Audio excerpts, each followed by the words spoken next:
नमस्ते, इजी किचनमा स्वागत छ। सधैँ जस्तो आज पनि मैले हजुरसँग एउटा रेसिपी सेयर गर्न ल्याएकी छु।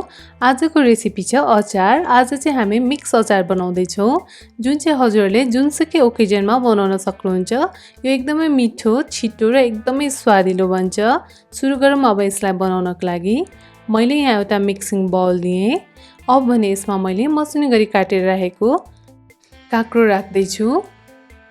काँक्रोलाई मैले लाम्चो आकारमा काटेको छु यसरी। त्यसैगरी यसमा मैले मसिनो गरी काटेर राखेको बन्दा हालेँ। अब यसमा मैले गाजर हालेँ। अब यसमा थोरै हरियो मटर हाल्दैछु। अब भने यसमा 1 चम्चा नुन राखिदिन्छौँ। यसरी नुन राखिसकेपछि अब एउटा चम्चाको सहायताले हामी यसलाई यसरी मिक्स गर्छौँ। हामीले सुरुमा नुन राखेर यसरी मिक्स गरेर यसलाई 5 मिनेट जति ढाकेर राख्छौँ। यसो गर्नाले यसमा भएको पानी चाहिँ निक्लिन्छ र पछि हामीले अचार बनाएर राख्दाखेरि चाहिँ अचारले पानी छोड्दैन। अब यसलाई म 5 मिनेटसम्मको लागि ढाकेर राखिदिन्छु। यसलाई ढाकेर राखेको 5 मिनेट जति भइसक्यो। अब भने यसलाई हामी यसरी चलाउँछौँ। हेर्नुस् त सबै भेजिटेबलहरू सफ्ट भइसकेको छ। अब भने हामी यसलाई चलाएर एक साइड लगाउँदै यसमा भएको पानीहरू चाहिँ निकाल्ने छौँ। यदि हजुरहरूलाई मैले हालेको रेसिपीहरू चाहिँ मनपर्छ भने मेरो च्यानललाई सब्स्क्राइब गर्न नबिर्सिनुहोला। साथै माथि दिएको बेल आइकनलाई पनि दबाइदिनु होला। हजुरहरूले यो बेल आइकन दबाइदिनु भयो भने चाहिँ मैले अपलोड गरेको नयाँ भिडियो अपलोड गर्ने बित्तिकै हजुरहरूले सजिलै हेर्न सक्नुहुनेछ। अब भने भेजिटेबलबाट सबै पानी हटाइसक्यौँ। अब यसमा हामी मसलाहरू एड गर्छौँ। यसमा मैले मसिनो गरी काटेर राखेको प्याज हालेँ। यो चाहिँ अप्सनल हो, यदि मन पर्दैन भने नराख्नु भए हुन्छ। त्यसैगरी उसिनेर राखेको आलुलाई मैले काटेर राख्दैछु यसमा। हजुरलाई जत्रो साइज मनपर्छ त्यही अनुसारको राख्न सक्नुहुन्छ। मैले चाहिँ यसलाई यस्तो आकारमा काटेँ यहाँ। आलु पनि काटेर राखिसकेपछि अब यसमा मैले थोरै बिरे नुन राखेँ स्वादअनुसार।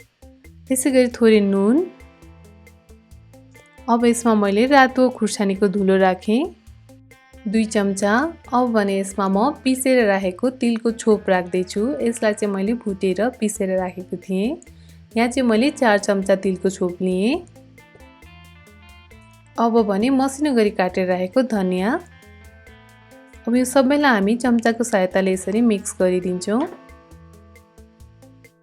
यसरी मिक्स गरिसकेपछि यो मिक्सचरलाई हामी साइडमा राख्छौँ र अब यसलाई झान्नको लागि मैले यहाँ एउटा प्यान बसालेँ। त्यसमा मैले 2 चम्चा जति तेल राखेँ।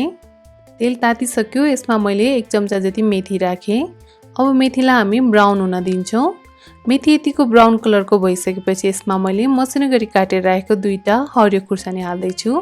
पिरो हजुरहरूले आफ्नो स्वादअनुसार धेरै थोरै राख्न सक्नुहुन्छ। अब भने मैले यहाँ ग्यासलाई अफ गरिदिएँ र 1 चम्चा बेसार राखेँ। अब यसले म अचार झान्ने छु। यसरी राखिसकेपछि अब यसमा म कागतीको रस राख्दैछु। कागतीको रस राखिसकेपछि अब हातको सहायताले यसलाई मजाले मिक्स गर्नेछौँ।